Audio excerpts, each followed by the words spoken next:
안녕하세요. 전 유독 인상이 서글퍼 보인단 말을 많이 듣는 40대 여성입니다. 아마도 제 인생의 그늘이 너무 깊어 그렇겠죠. 전 친정도 무엇도 마음 기댈 곳이 없어 참 많이 힘들게 살았습니다. 이런 제 얘기 같이 들어주시면 큰 위로가 될 것 같아요. 전 일찍이 부모님을 여의고 친척집을 전전하며 살다가 그래도 고등학교는 나왔기에 취업을 했어요.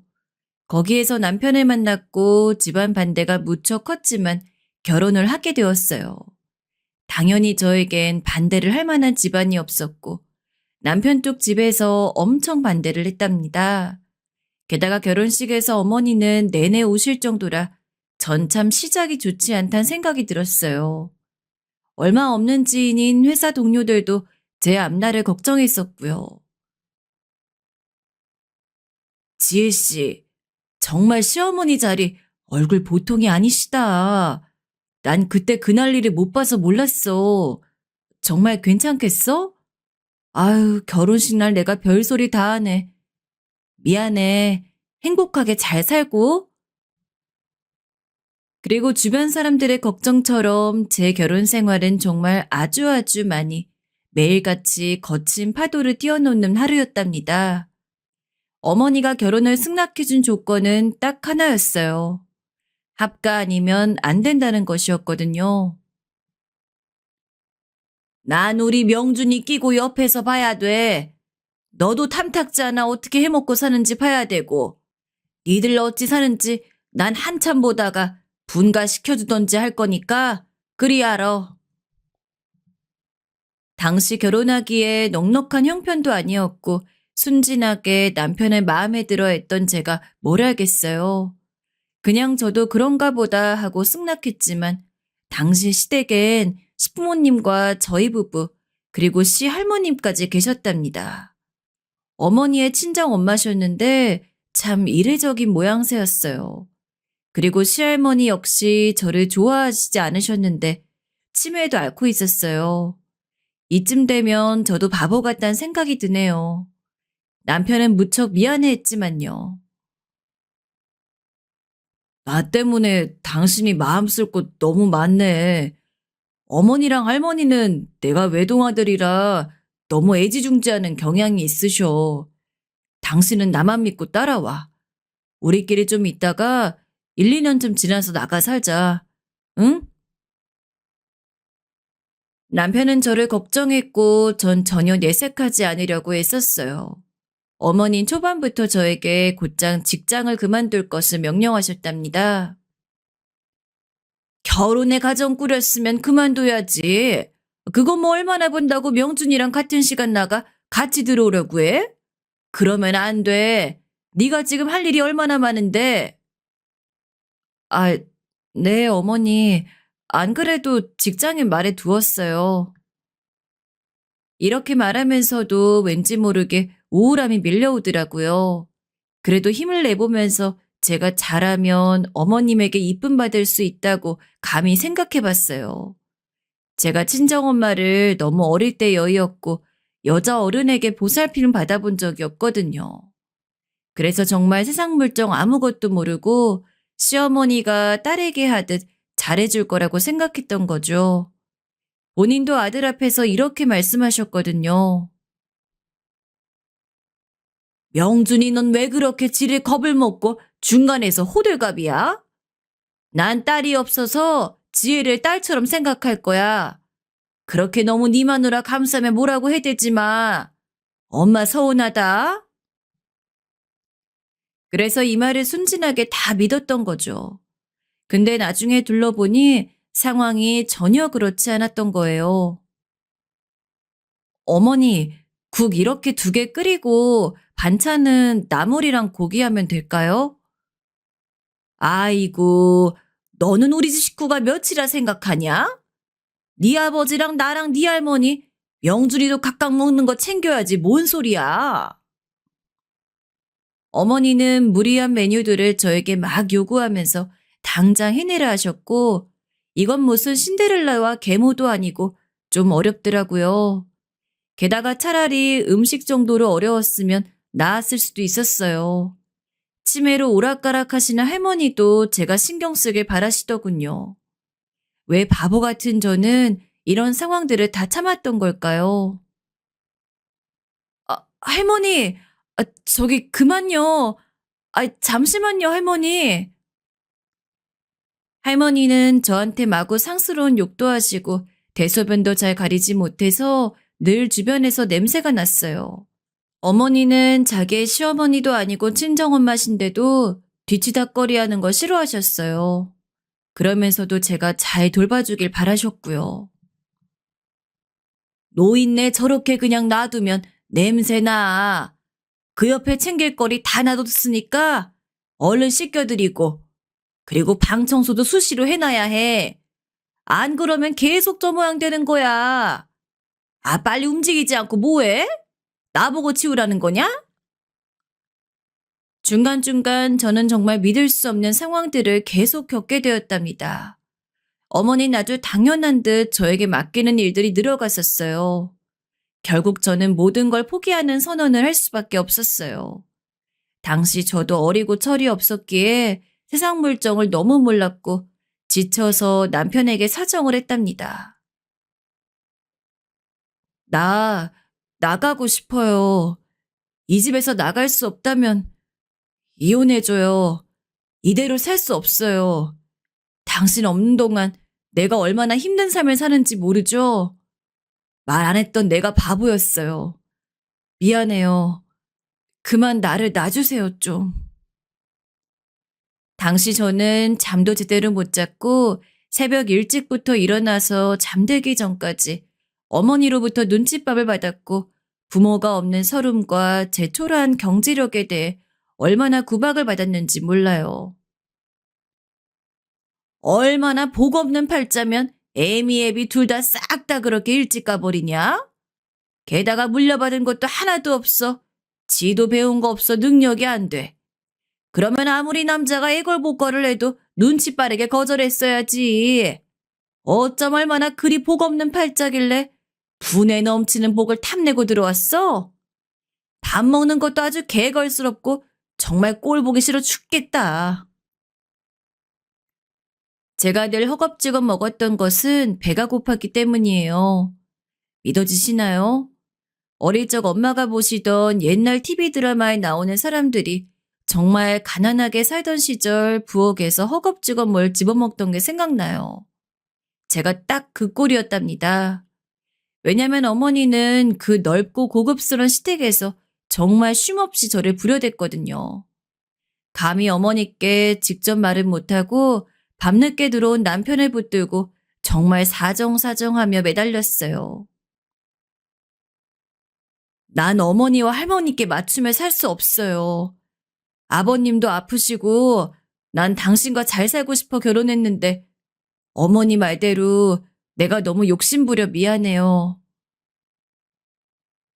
이때 남편은 너무 난감한 얼굴로 저에게 조금만 기다려달라고 했지만 저는 그날 정말 정신이 어떻게 되었었나 봐요.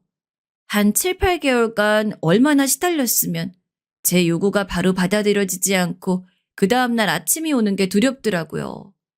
결국 저는 밤중에 몰래 간단한 옷가지를 갖고 나와버렸답니다. 연락해서 어디 들릴 곳도 많지 않아 시중에 있던 돈으로 겨우 모텔 같은 데 가서 잠을 잤고요. 이전 회사 동료에게 연락해서 잠깐 그쪽에 가 있었어요. 그런데 염치불구하고 두어 달쯤 됐을 때 남편이 저를 찾으러 왔어요. 여보, 여기 있지 말고 가자. 당신 너무 힘들었지? 내가 정말 미안해. 새로 집 얻기로 했으니까 가자. 응? 생각해보면 저도 정식으로 이혼 진행도 하지 않은 상태로 어쩜 그렇게 무작정 나왔던 걸까요? 진짜 당장 도망쳐 나가고 싶었나 봐요. 엄마 아빠가 차례로 돌아가실 만큼이나 시댁에서 밤에 몰래 나오던 날이 더 제 마음을 통통 뛰게 만들었으니까요. 저는 몇 번이나 남편에게 확인했어요.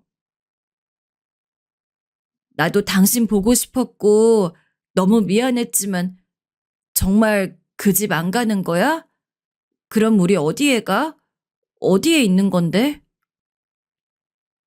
남편은 이때 엄청 서글프게 웃으면서 걱정하지 말라고 저를 안아줬는데요. 시댁에서 조금 떨어진 곳에 작은 빌라를 얻었다고 알려주더군요. 정말 간단한 살림살이 준비해두고 기다리고 있었어요.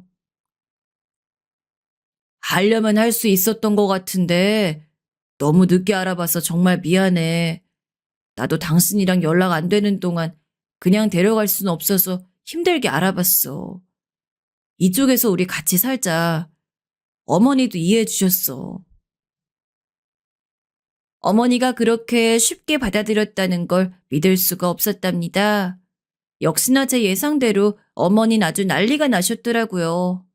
새로 남편과 함께 살게 된 집에 머무를 때 며칠 지나 저 혼자 있는데 찾아오셨거든요. 내 이럴 줄 알았다. 갑자기 집 얻겠다고 할 때부터 이런 허름한 곳 온다고 할 때 네가 여기 있을 줄 알았지. 이혼도 제대로 안 하고 튀어나갈 땐 언제고 어디서 쥐새끼처럼 여기 숨어 살고 있어? 전 숨이 턱턱 막혀서 말을 못하고 있었고 어머니가 정말 너무 무서운 괴물처럼 느껴졌어요.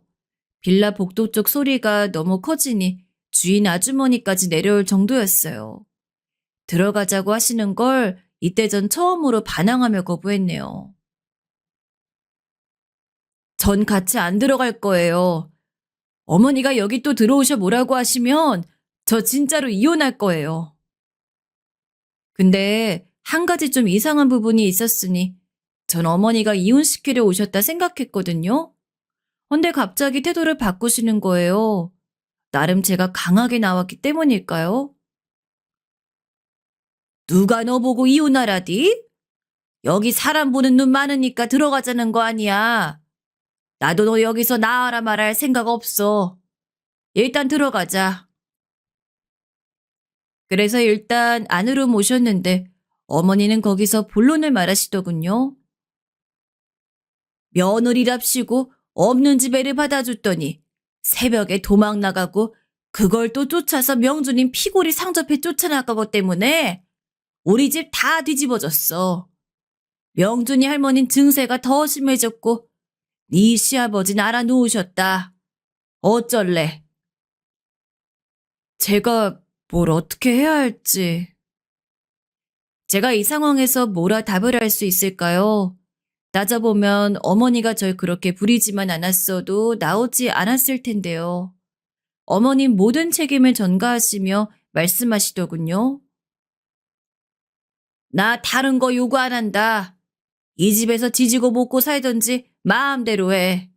그런데 일주일에 한 번씩은 들려서 얼굴 비추고 가.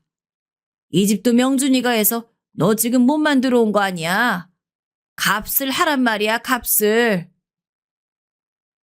저는 그 할머니가 계신 방 생각만 해도 치매로 난리를 치시던 게 생각나 등이 오싹했지만 아버님까지 알아놓으셨다니 걱정이 되었어요.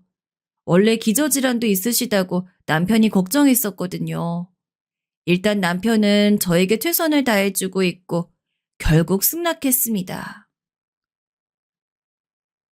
나도 그러고 나와버려서 하도 아버지가 집 주소 좀 알려달라고 하시기에 알려드렸어. 근데 어머니가 다녀가셨을 줄 몰랐네.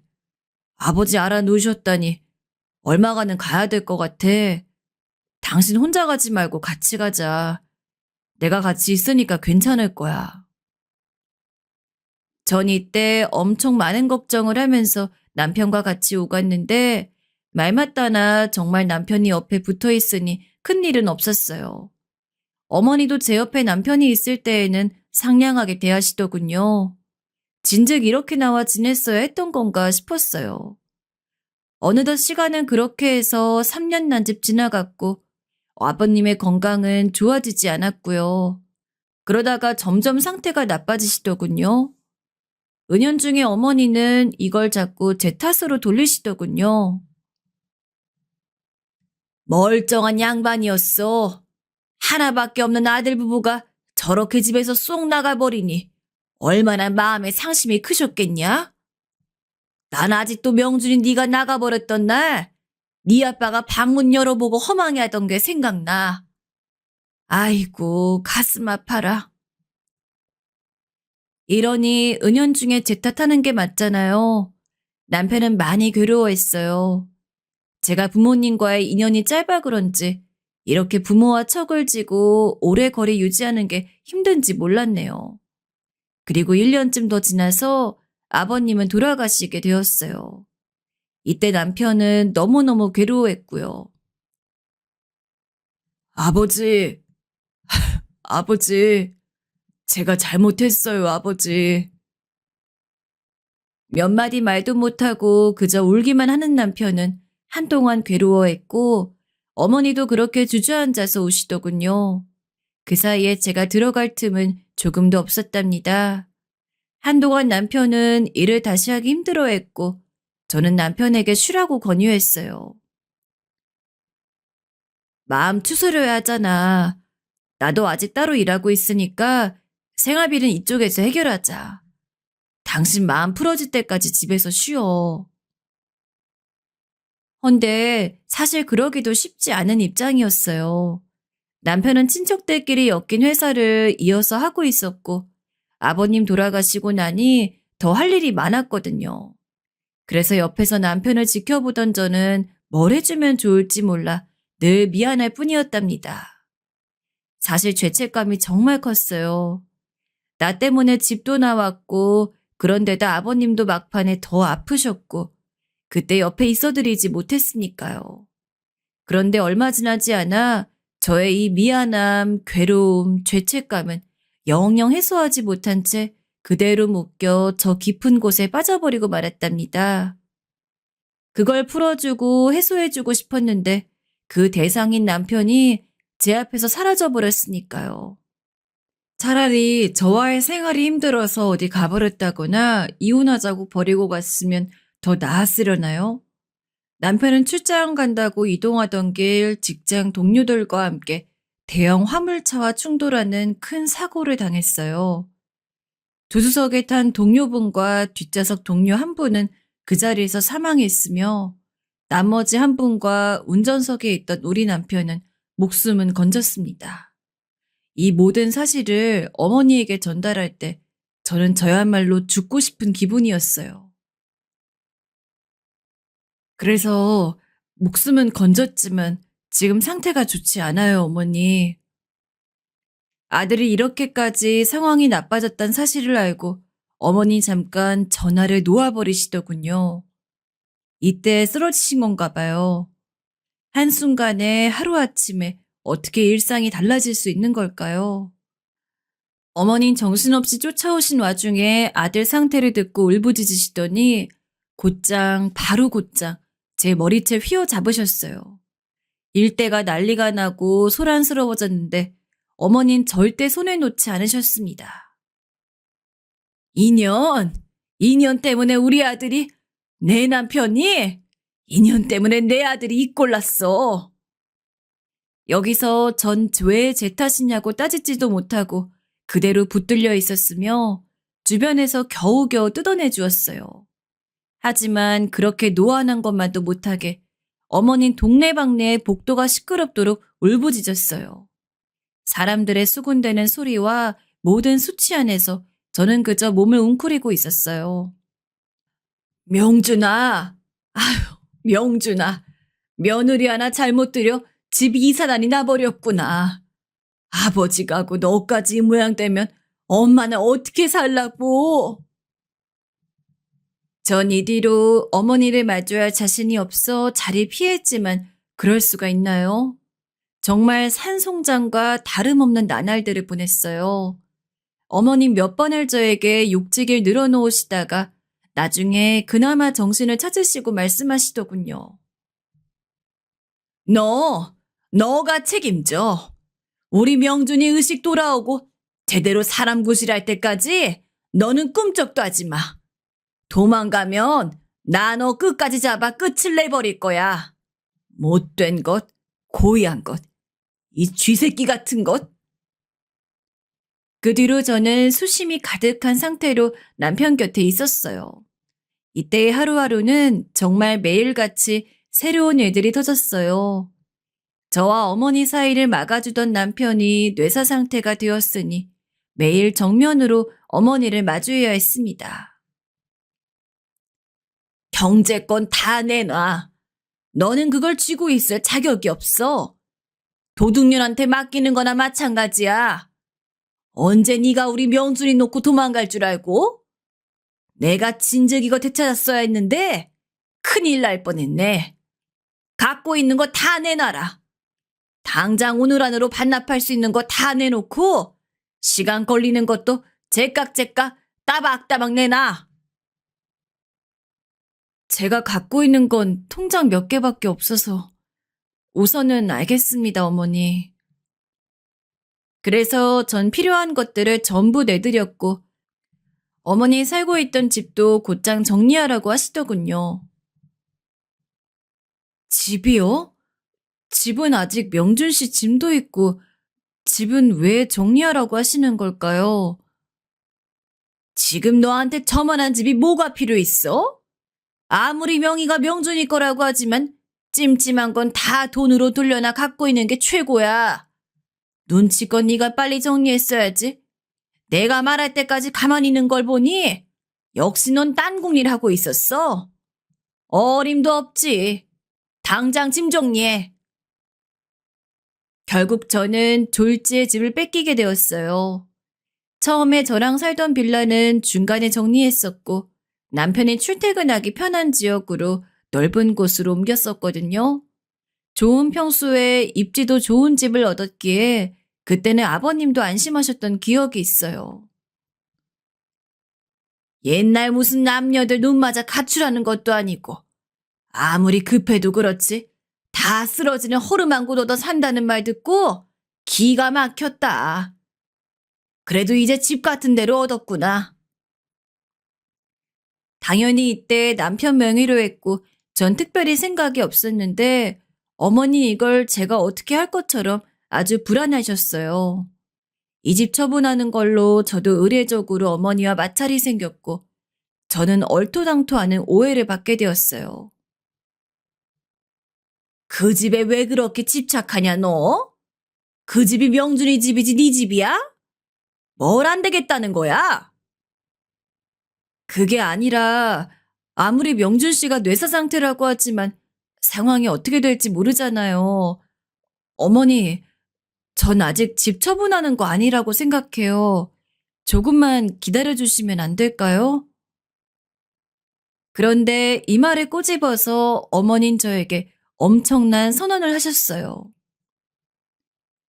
야, 더 볼 것도 없다. 너 명준이랑 이혼해. 두 번 얘기할 거 없어. 차라리 잘 된 거 같아. 이번을 기회 삼아 이혼하는 게 낫겠다. 깨끗이 갈라서. 어머니, 그게 무슨 이혼이라뇨? 왜 제가 이혼을 해야 하는데요? 어머니는 여기서 저에게 더 설명도 안 해주고 기가 막히다는 반응을 보이셨어요. 지금 네가 말꼬리 잡을 때야? 왜 이혼을 해야 하냐니? 돌아가는 상황 보면 모르겠어? 딱 보니 넌 지금 명준이 집이며 재산에 침 흘리고 있는 거다. 네 입맛대로 굴려서 몇백억씩 챙겨 먹어야 해서 정신 나간 거지. 의식도 없는 남편 집을 시애미가 팔겠다는데 네가 뭔데 반대질이야? 전 특별히 그 어떤 의사가 있는 것도 아니었고 그저 남편이 돌아올지만 생각하면서 반대했던 거예요. 하지만 어머니는 절대 믿어두지 않으셨어요. 웃기고 있네. 퍽이나 그러겠다. 명준이가 돌아올 집이 그리워? 네가 명준이 병간호를 얼마나 할 수 있는데? 우리 집에 있을 때도 1년도 못 채우고 나가버렸던 게 너야. 밤중에 도둑년처럼 도망간 거 다시 명준이가 잡아왔지. 너 의사가 하는 말 못 들었어? 어머니, 전 이 사람 곁에 계속 있을 거예요. 이미 준비도 다 해왔고 곁에서 돌볼 생각이라고요. 그렇게 말씀하지 마세요. 하지만 어머니는 코웃음을 치며 지금 당장 결정한 게 아닌 양 아주 강력하게 밀어붙이셨어요. 말 길게 끌지 말고 바로 갈라서라. 난 너가 더 이상 명준이랑 아무 상관없었으면 좋겠어. 너 그 집이며 우리 명준이 앞으로 떨어질 돈이 얼마인지 빠삭하게 알고 있는 거 아니었어? 아주 집 관련해서 물어보니 줄줄줄 읊어대더만. 너 따위한테 줄 돈은 한 푼도 없어. 그간 네가 명준이 뒤에 숨어 살 때 내가 참고 봐준 것만으로도 감사한 줄 알아. 쥐도 새도 모르게 잡아다 내치려다 얼마나 참았는지 알아? 이젠 더 안 돼. 당장 눈앞에서 꺼져. 어머닌 정말 광기 어린 눈으로 시뻘개진 얼굴로 저를 매우 무섭게 노려보셨고요. 며칠이고 매달리며 안 된다고 하는 저를 계속 무시하고 안 받아주셨어요. 제가 아무리 대응하려고 해도 어머님 막아섰어요. 이상한 덤태기를 씌워서 돈푼 하나 주지 않고 쫓아내버렸고요. 명준이 앞날이 어찌 될 줄 알고. 저 독한 년이 우리 아들 앞으로 된 거 신나서 채갈 거 생각하니 아주 무서워서 잠이 안 와. 할아버님 돌아가시고 명준이 아빠 작년에 그리 보냈는데 명준이가 저 꼴이 되다니. 네가 이 집에 오고 싹 다 남자들 피가 말랐어. 네 년이 뒤에서 저주한 게 분명해. 그렇게 저는 그 집안에서 돈 몇백만 원도 받지 못한 채 쫓겨나게 되었어요. 이혼은 하지 않겠다고 봐달라는 제 말도 처참하게 거절당한 채 저는 몸만 겨우 빠져나왔어요. 이 얘기를 들으면 다들 저보고 바보 같다고 왜 그러고 당하고 나왔냐고 하시겠지만요. 매달리는 저에게 어머닌 이상한 혐의까지 붙여 윽박지르시더라고요. 도저히 제 짧은 상식으론 감당할 수 없는 말을 하시면서요. 너 이렇게 더럽게 자꾸 매달리고 붙으면 네가 우리 아들 뒤에서 사주하고 이 꼴 만든 거라고 나도 너 고소할 거다. 솔직히 아닐 거라 누가 장담해? 그 집은 둘째치고 명준이 앞으로 떨어질 게 200억대야.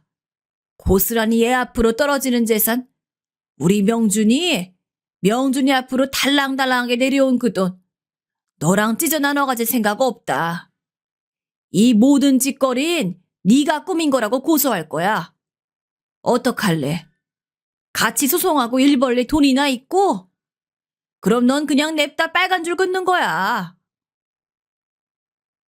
이 말에 움찔해서 겁에 질려버린 저는 차마 주변에 뭐 알아보고 자문을 구할 새도 없이 그대로 나가 떨어져 버렸어요. 세상에 이렇게 억울한 일이 또 있나요? 전 하다 이런 생각까지 다 하게 되었어요. 그날 대형 사고가 나서 세상을 뜬 게 남편과 동승한 직장 동료가 아니라 나였으면 어땠으려나.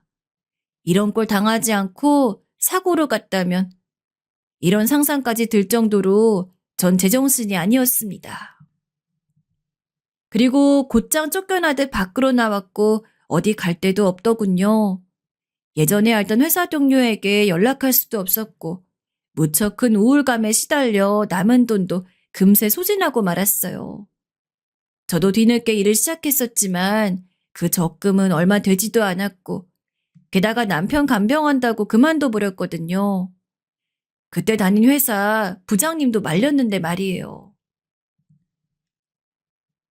지혜씨, 그래도 일은 붙들고 있는 게 낫지 않겠소? 시댁이 유복한 편이라며 차라리 간병인을 쓰는 게 낫지. 젊은 사람이 어떻게 간병을 하려고 해. 부모 자식 간에도 못하는 일이야. 어렵게 취업했을 때 그냥 이어가는 게 나아. 섣불리 퇴사하는 거 아니라고.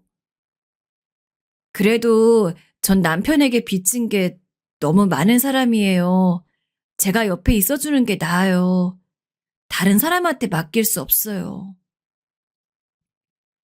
이런 말을 하고 구태여 나왔는데 정말 어디 기댈 데도 없어졌더라고요. 사실 저도 일할 기력이 있고 멀쩡한 몸을 갖고 있으니 정신만 멀쩡했다면 버텼을 거예요. 그런데요, 여기 사연 들으시는 분들은 저 같은 일 겪어보신 적 있을까요? 저처럼 그 어느 것도 기댈 데 없이 억울하게 누명 쓰고 사랑하는 내 유일한 가족이 생사를 달리하는데 그 옆에 있지 못하고 쫓겨나는 거요. 그것도 맨몸으로 정말 거지같이 살라고 저주하며 쫓아냈어요. 제 머릿속엔 한동안 어머니의 말이 완전히 올가미가 되어 계속 환청처럼 들렸어요. 너 같은 건 거지같이 살다 죽어야 해. 애초에 네 팔자도 안 되는 집을 골라 들어온 자체가 네 팔자 네가 꼰 거다. 당장 꺼져.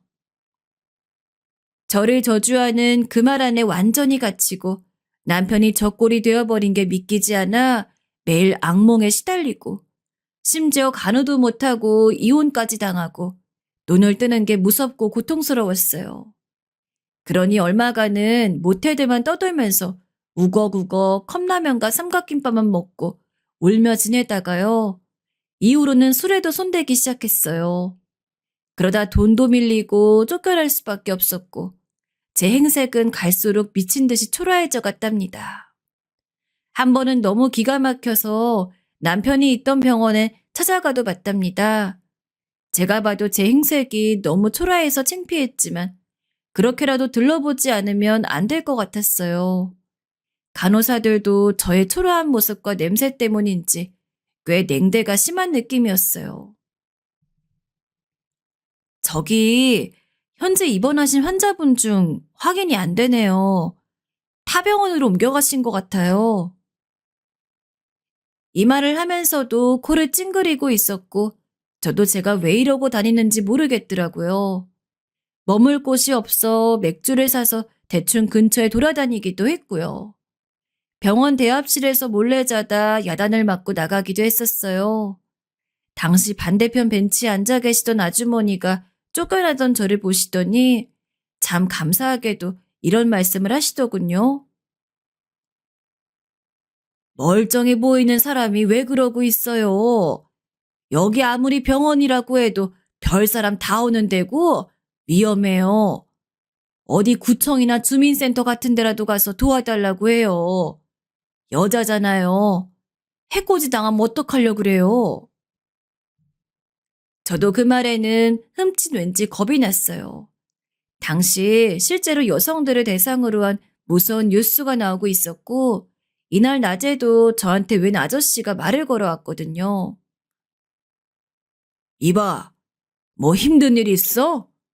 나랑 밖에 나가서 소주라도 한잔하면서 얘기해 줄까?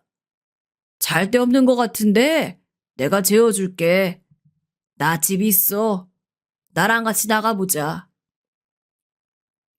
순간 저도 너무 놀라 기겁하고 그때 얼른 뛰어나오긴 했는데 졸음은 미친 듯이 밀려오고 나중에 도저히 몸을 가눌 곳이 없어 대합실에서 쪽잠을 자려던 것이었거든요. 그러니 이후에 마주친 아주머니의 말에 마음을 다잡고 힘겹게 그쪽 지원을 알아봤어요. 그러다 보니 여성들이 쉬어갈 수 있는 장소를 마련해주는 곳이 있었어요. 왜 그쯤부터 저도 어느 정도 살겠다고 생각을 했던 건지 잘 모르겠어요. 그 이상한 아저씨 때문에 순간적으로 살겠다는 생각이 들었던 걸까요? 사람의 살겠다는 의지는 이상한 데서 나타나는 것 같아요. 아무튼 저는 여차저차 아주 꼬질하고 창피한 행색으로 들어가게 되었어요. 다들 힘든 사정을 안고 있더라고요. 이때만 해도 전 비로소 저에게 맞는 곳을 찾았다고 생각했어요. 비슷한 사정에 제 또래 여자, 영미란 사람을 만났거든요. 언니는 그럼 남편이랑 이혼하고 그렇게 된 거야? 너무 딱하다. 언닌 나보다 남자복은 있었던 것 같네. 전 남편 놈은 술만 마시면 나한테 손 찍어 맸고 나중엔 안 마셔도 손 찍어 마더라. 못 살겠어서 도망쳐 나왔어. 이혼하는데 끝까지 안 놔주려고 악을 쓰더라 진짜. 영미 너도 정말 고생 많았네. 많이 힘들었겠다. 그래도 어찌어찌 여기까지 오게 된 거네. 그래서 저도 같이 마음 써가면서 잘 지내게 되었어요. 조금씩 쉼터 생활도 적응해가고 저에게 다정하게 대해주는 영미를 보며 그리고 앞서 마주쳤던 대합실 아주머니까지 인생은 참 살만하다고 느꼈던 거죠. 그런데 인생이란 건 계속해서 굴곡의 연속이더라고요. 도무지 멈춰서서 누울 장소가 쉴 만한 곳이 없는 것 같아요. 전 얼마 안가 바로 이 영미란 동생 때문에 제 발로 다시 쉼터로 나오게 되었거든요. 묘하게 저를 이용하려 들려고 하더군요. 사실 쉼터에 있던 다른 분들은 다 좋은 분들이었는데 얘한테 잘못 걸려 너무 고생을 했어요. 언니 있잖아. 근데 언니네 전 남편네 집 좀 사는 편 아니야? 앞만 봐도 언닌 너무 억울하게 이혼했어. 나처럼 쥐뿔도 없는 시댁이 아니라 언니네 완전 잘 사는 시댁 아니야. 나랑 당장 내일 가서 다시 돈 받아오자. 대체 재산이 얼만데 한 푼도 안 주려고 쫓아낸 건데? 나한테 말해봐. 내가 도와줄게. 난 시댁이라면 이제 질릴 대로 질려서 그런 거 하고 싶지 않아. 그냥 흘러가는 대로 두려고. 남편이나 어떻게 지내고 있는지 보고 싶을 뿐인데 그것도 이제 쉽지가 않네. 저의 이 말에서 갑자기 영미는 무서운 표정을 지었고 일반적인 정신 상태가 아닌 것 같은 모습을 보였어요. 내가 가서 같이 찾아준다잖아.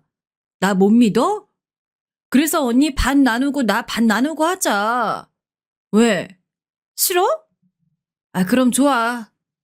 70대 30 어때? 침 넘어가지? 나 그런 거 받아오는 거 전문이야, 언니. 전 남편이랑 그런 건 좀 잘 맞았었는데. 아유, 그것도 싫어? 이 언니 이제 보니까 보통 성깔이 아니네? 아, 도둑이야, 진짜.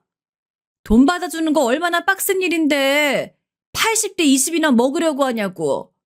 다 필요 없고 일단 내일 무조건 앞장서.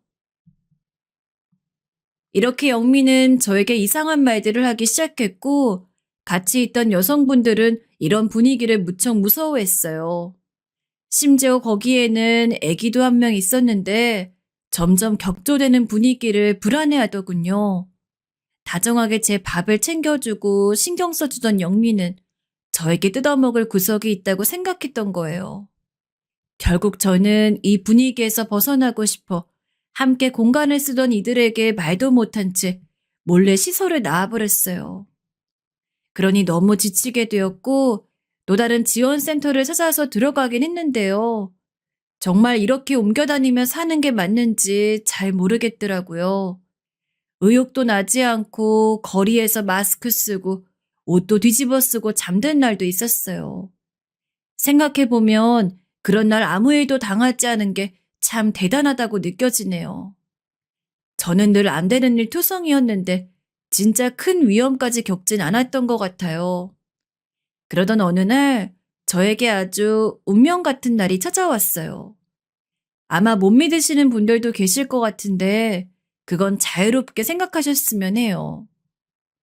이날은 제가 무료 급식소 앞에서 넋을 놓고 있던 때였을 거예요. 어쩌다 그 지경까지 갔는지 모르겠지만 정신 상태는 당장 오늘 내일 삶이 끝난다고 해도 이상하지 않았을 건데요. 그때 갑자기 어떤 나이 많은 아저씨가 좋기 한 60은 넘어 보이는 분이 저를 계속 흘끗 보더라고요. 당시 저도 꽤 사나워졌던지라 저를 계속 훑어보고 말에 걸린 아저씨에게 공격적으로 대했어요. 왜 이래요? 저 아저씨 볼 일 없어요. 괜히 말 걸지 마세요. 그런데 아저씨는 계속해서 저를 받고 가까이 다가오길래 많이 예민해져 있던 저는 크게 소리도 질렀어요. 헌데 집요하게 들여다보더니 급기야 말을 걸더라고요. 그리고 순간적으로 심장이 쿵 내려앉는 게 느껴졌어요. 이지혜 씨 맞죠? 아, 저기 김명준이 알아요? 이 말에 놀란 저는 마땅히 대꾸도 못하고 멍하니 그 아저씨 얼굴을 응시했는데 앞만 봐도 어디선가 봤던 기억이 없는 얼굴이었어요. 마치 고슴도치 마냥 온 정신이 사납도록 가시가 돋쳐있던 저는 계속 경계하면서 물었고요. 누, 누구세요? 다 둘째치고 아저씨 누구시냐고요? 뭔데 자꾸 불러대요? 그러자 아저씨는 얼굴 표정이 한결 풀려지더니 이렇게 말하더군요. 나 명준이 큰아빠예요. 큰아빠라고. 아마 들은 게 없는 것 같은데. 그죠? 우리 잠깐 이야기 좀 해요. 전 정말로 들은 적이 없는 얘기라 뭔 소리인가 했고 한창 실랑이를 벌이다 아저씨가 무슨 옛날 사진 같은 것까지 보여주며 설명을 하셔 겨우 받아들였어요. 이거요. 이거 봐봐요. 어릴 때 내가 명준이 놈 안고 있던 사진이에요. 그쪽이 이지영이랬나? 이지혜? 그래요. 이지혜 씨가 명준이 부인 맞잖아. 그죠? 둘이 결혼했었잖아요. 사진을 보고서 전 겨우 납득을 했고 그리하여 앉아서 얘기를 나누게 되었는데요. 결혼식 때도 뵌 적이 없고 평소에도 들은 적이 없는 남편의 큰아버지라는 분이 조금씩 설명을 하시더라고요. 당시에도 저는 여차하면 경찰을 부를까 하는 생각까지 했었는데 점점 긴장을 늦추게 되었어요. 나는 명준이 아버지와 배다른 형제예요. 내가 먼저 태어났고 명준이 아버지, 그러니까 그쪽의 시아버진 나보다 5대 차이가 나지. 우리 어머니는 그 집에서 인정을 못 받고 명준이 아버지는 제대로 얻은 자식이니 내 존재는 늘 숨겨졌어. 그러니까 이복 형제이고 시할아버지가 돌아가시면서 재산 문제 때문에 뭐가 복잡하게 된 것 같았어요. 사실 내 쪽으로 넘어올 재산이 있었어. 그런데 기가 막히게 재수 씨가 막아댔지. 명준이 아버지. 그러니까 철민이는 나한테 그렇게까지 적대적이지 않았단 말이야. 결혼 전에 몇 번 만난 적도 있었고. 아까 그 사진처럼 명준이 돌 때 내가 찾아간 적도 있었어. 그런데 어른들이 돌아가시면서 상황이 험악해졌지. 그런데 저를 찾아오신 이유가 뭔지 저는 상황을 잘 몰라서요. 그러자 큰아버지라는 분, 줄여서 큰아버지께선 바로 결론을 말하시더라고요. 듣고 저는 정말 소스라치게 놀랐어요. 명준이가 해외에 있다는데 진짜야? 아가씨인 그니까 우리 조카 며느님은 왜 이혼을 했어? 내가 대충 알고는 왔지만 좀 제대로 알아야겠어. 명준 씨가 해외에 있다니요? 병원을 옮긴 게 아니었나요? 제 말에 큰아버지는 갑자기 생각에 잠기더니 말을 꺼내기 힘들어 하시더라고요. 병원이라니? 나야말로 무슨 말인지 알 수가 없는데. 일단 조카 며느님이 아는 것만 얘기해봐요. 이혼은 왜 한 건데? 명준 씨 사고로 뇌사 상태에 있어요. 제가 알았던 병원에서도 옮겨간 것 같더라고요. 그 뒤로 못 봤고요. 제 이혼은 왜 궁금하신지 모르겠지만 저는 이혼을 원하지 않았어요. 일방적으로 당했어요. 어머니가 나가라고 하셨어요. 제 말에 큰아버지는 본인 일도 아닌데 엄청 분노하는 표정을 짓더라고요. 새삼 저는 이 사실을 입 밖으로 뱉으면서 또 한 번 가슴에 상처를 크게 내게 되었어요. 떠올리기 싫어 묻어두고 있었는데 말로 또 되새기니 죽을 듯 아프더라고요. 그런데 큰아버지가 갑자기 너무 당황스러운 말씀을 하시더군요. 재수 씨가 철민이 갔을 때도 그렇게 안 보여주고 악을 썼어. 당시에 나도 아버지에게 물려받을 재산이 있다고 따졌지만 해외에 있다 보니 쉽지 않았다고. 결국 정리하고 들어오는데 나도 시간이 걸렸고 아버지로부터 물려준 회사도 명준이가 운영한다고 하더라고. 이제서 소송이니 뭐니 하려고 하니 재수 씨는 아주 악마가 다 되었더군. 여기까지 듣고 역시 저는 사람 참 한결같구나. 인간이란 정말 입체적이란 생각이 들었어요. 어느 각도로 돌려봐도 악한 사람은 어떻게든 티가 나는구나 싶었거든요. 그런데 계속해서 말씀하시는 걸 듣고 비로소 왜 저를 찾아오셨는지 알게 됐어요. 내가 비록 배다른 자식이라 떨어져 나왔지만 나도 그 피가 있어 그리 다른 일을 하는 게 아니야. 철민이도 일찍 갔고 나라도 와서 같이 회사도 이어가길 바랬다고. 근데 재수 씨가 악물고 모든 재산은 명준이한테 왔고 조금도 나랑은 인연이 없다고 아주 선을 긋더라고. 그럼 명준이 좀 만나게 해달랬더니 해외로 장기 출장을 갔다 나? 어머니는 본인이야말로 진짜 어디서부터 꼬인 건지 아주 독하게 거짓말을 하고 돈줄을 붙들고 계시더군요. 하여간 본인 집에 본인 친정엄마 모시면서 며느리인 저를 독살맞게 부려댈 때부터 알아봤어요. 나도 거기서부터 열이 올라서 미꾸라지처럼 빠져나가고 선을 긋는 재수 씨랑 미친 듯이 싸웠지. 해외 어디 갔냐고 막 따지고 드니까 나한테 아주 악담을 퍼붓는 거야. 무슨 날파리처럼 돈 냄새 맡고 왔냐고 하질 않나? 하여간 겁이 더럽게 없는 여자야. 난 재수 씨 진짜 가만 안 놔둘 생각이야. 아, 저도 들으면서 인간의 악함이 어쩜 이렇게 한계치를 넘어가는 건지 답답하더라고요. 그러면서 뭘 하는지 알아? 명준이 전 부인도 그렇게 재산 탐내 이혼했다고? 나까지 그렇게 몰아가더라고. 그래서 그 녀석 이혼까지 했구나 싶었지. 아무튼 나는 명백히 우리 아버지 재산이고 나도 자식이기 때문에 회사랑 다 관여할 권한이 있단 말이야. 집안이 복잡해져서 미국에 있는 사이 재수신 철민이 보낼 준비를 아주 다 한 모양이야. 오롯이 명준이한테 다 몰아야 자기도 이득이라고 여기저기 알아봤나 보지. 듣다가 저도 이쯤에선 답답해져 물어보게 되었어요. 제가 뭘 도와드릴 게 있어 저를 찾아오신 걸까요? 저도 남편 행방을 몰라요. 실제로 정말 모르고 있으니 듣고도 머리가 멍해지더라고요. 헌데 큰아버지는 계속해서 말씀하셨습니다. 왜 할 게 없어? 어쨌든 명준이 사고 난 거 맞다는 거잖아. 해외 나갈 상황 아니라는 거지? 그럼 조카 며느님이 증인이 돼줘야지. 제가 증인이 되어서 뭐가 좋을진 모르겠지만 생각해보니 증오랍시고 볼 것들이 제게 있긴 했어요.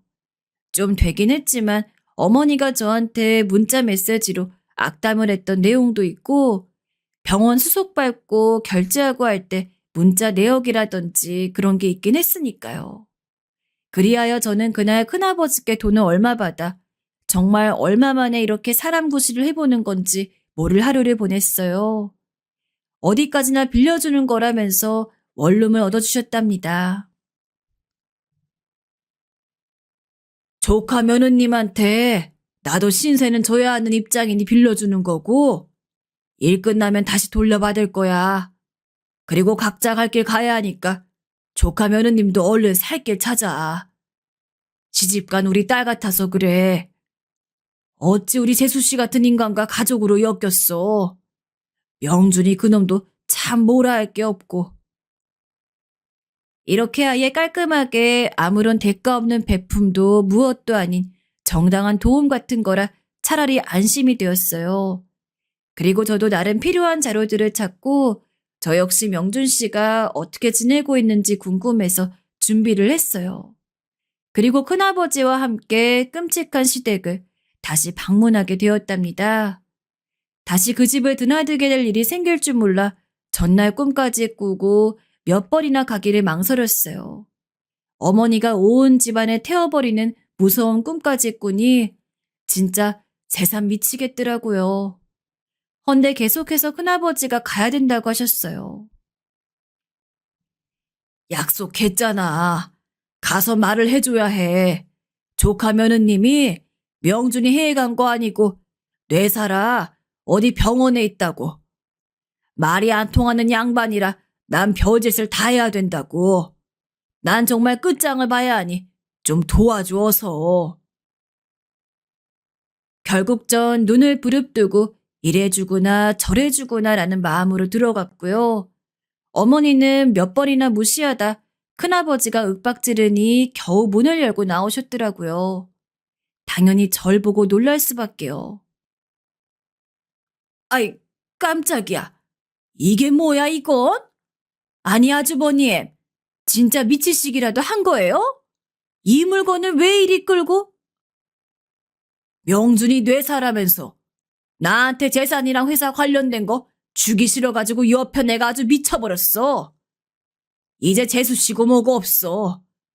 여기 조카 며느님도 돈푼 주기 싫어 쫓아낸 거라며. 진짜 인간이 그러면 죄 받아요. 내가 미국에 있느라 뒤치다거리 못하고 어영부영 넘어가니 우스워 보이지?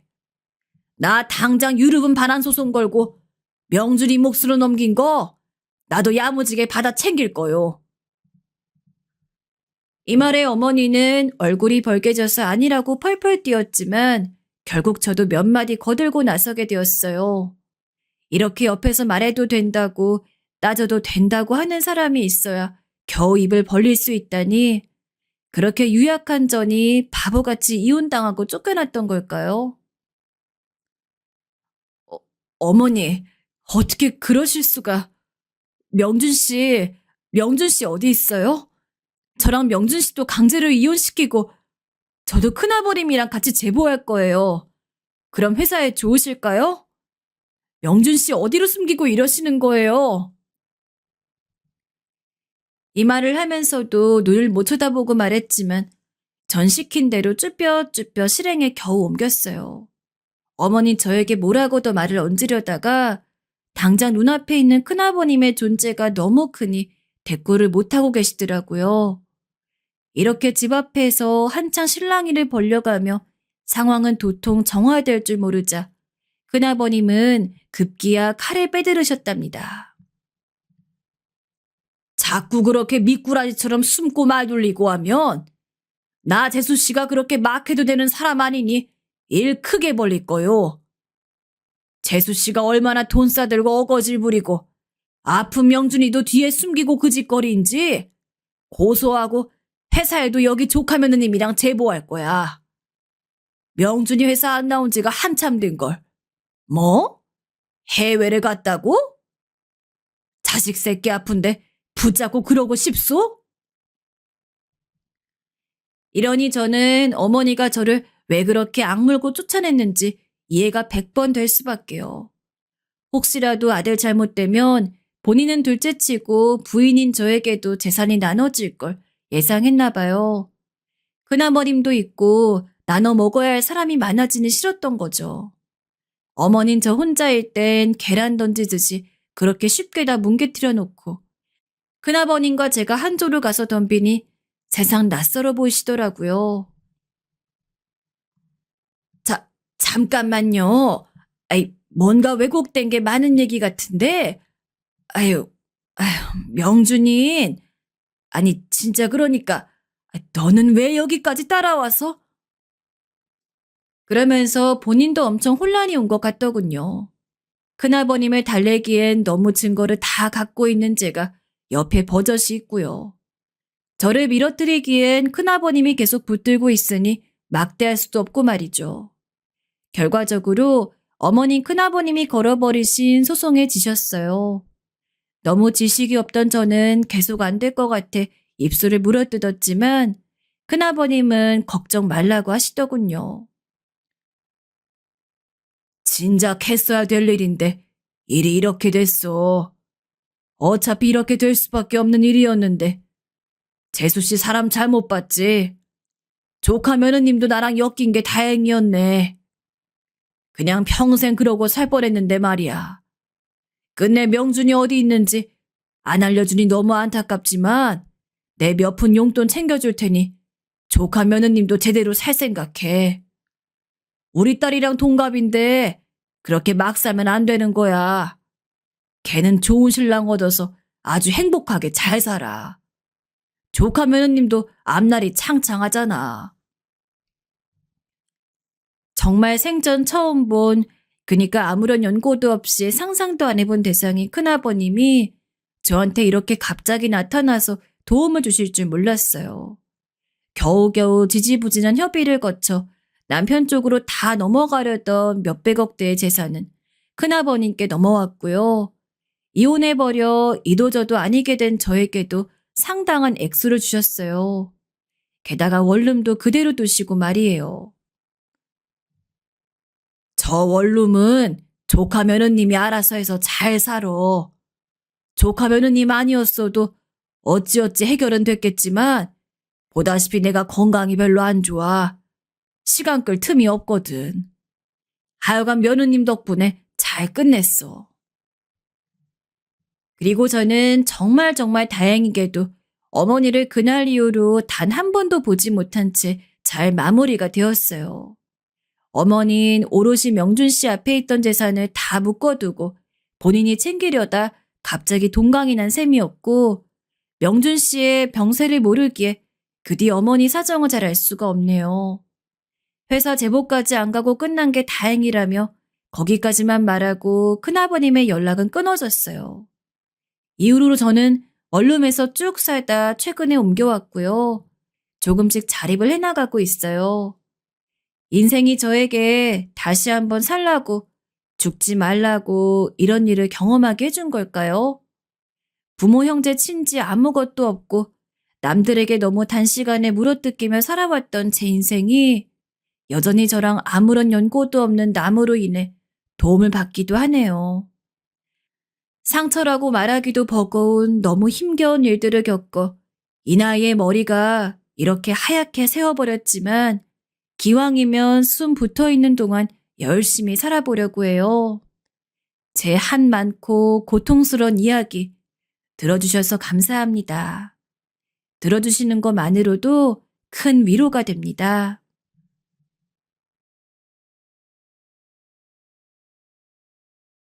안녕하세요. 제가 사연을 보내게 되네요. 여러분들도 자식 일이라면 만사 제쳐두고 나서시겠죠? 제가 요즘 딱 그랬습니다. 참 인생 알 수 없다곤 하지만 저에게 이런 일이 생길 줄은 꿈에도 몰랐습니다. 금이야 오기야 키운 외동딸이었습니다. 아내가 선천적으로 몸이 약해 임신이 어려운 체질이었는데 평생 아이를 가지기 어려울 수도 있다는 절망 속에서 참으로 감사하게도 저희를 찾아준 어린 천사가 바로 지금의 딸입니다. 처음 아내의 임신 사실을 알았을 때 저랑 아내 둘 다 부둥켜 안고 울었던 기억이 생생해요. 여보, 진짜 너무 고생했어. 정말로. 당신이 날 믿고 있어준 덕분이지. 우리 아이 진짜 잘 키우자. 어, 그러자. 비록 10달 동안 아내의 건강이 더욱더 나빠져 최악의 상황까지 고려한 적도 있었지만 결국 아내는 임신 기간을 꽉 채우고 딸아이를 출산했습니다. 그리고 다행스럽게도 딸아이 역시 건강상 큰 문제가 없는 상태로 건강하게 세상 밖의 빛을 볼 수 있었죠. 아이를 직접 낳을 수 없다면 입양까지 고려하고 있을 만큼 저와 아내는 자식이 너무도 간절했습니다. 그런 상황이었는데 입양도 아닌 순수히 저와 아내의 핏줄을 타고난 아이를 어떻게 사랑하지 않을 수 있겠습니까? 먹고 싶은 거 다 먹이고 입고 싶은 것도 다 입히고 장난감은 늘 최고급만 사줬습니다. 저도 아내도 각자 집안 환경이 괜찮았으며 그걸 떠나서라도 각자 벌이가 괜찮았기 때문에 솔직히 어느 집 아이들보다도 부유하고 풍족하게 살게 해줄 수 있었다 자부합니다. 딸아이 이름이 정미인데 정미는 자라갈수록 저희의 자랑이 되었어요. 솔직히 힘들게 가진 아이인 만큼 공부를 못해도 괜찮았어요. 정말 말 그대로 아픈 곳 없이 건강하게만 자라주었으면 했습니다. 저나 아내나 공부를 잘해야만 아이가 훌륭한 것도 아니라 생각했고, 그저 크게 말썽만 부리지 않고 자라주었으면 했어요. 하지만 정민은 어렸을 때부터 그 누구보다도 공부에 열심이었어요. 초등학교 시절에는 성적을 잘 받아왔다고 자랑하며 보여줘도 그저 아직 어릴 때이기에 발생하는 운이거나 귀여운 정도로만 보였습니다. 하지만 중학교, 고등학교에 들어가면서 매 성적마다 전교 상위권의 등수를 받아오는 딸아이를 보며 본인이 얼마나 노력을 하는지 잘 알겠더라고요. 저희는 그 흔한 학원 한 번 보낸 적이 없습니다. 정미야, 혹시 필요하면 학원이든 과외든 우리가 보내줄 테니 말만 해라. 괜찮아요. 아직 혼자서 잘 공부할 수 있으니까 나중에 정말 필요하면 말씀드릴게요.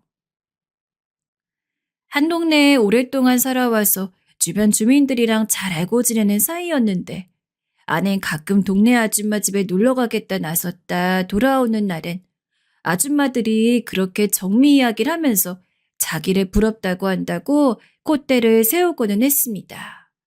아무튼 그만큼 소중하고 또 착한 딸이었기에 저희는 딸이 무엇을 하든 간 존중해 주려고 노력했어요. 물론 부모로서의 욕심이 없던 것은 아닙니다. 하지만 결국 생각해보니 저희 욕심 내세우며 살면 딸아이가 불행할 수 있겠다는 생각이 들더라고요. 딸도 이런 저희의 노력을 알아준 덕분에 저희도 딸도 사이가 참 좋았던 것 같습니다. 가족 안에서 큰 소리가 나간 적도 별로 없었고 그저 갈등이 생기면 이해해 주려고 먼저 노력부터 했으니까요. 그러던 어느 날이었습니다.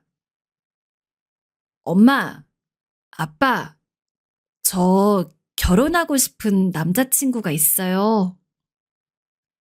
늘 조용히 공부만 하고 가끔 친구들만 만나러 다니던 딸이 대뜸 결혼을 하고 싶은 남자친구가 있다고 하기에 처음에는 굉장히 놀랐습니다.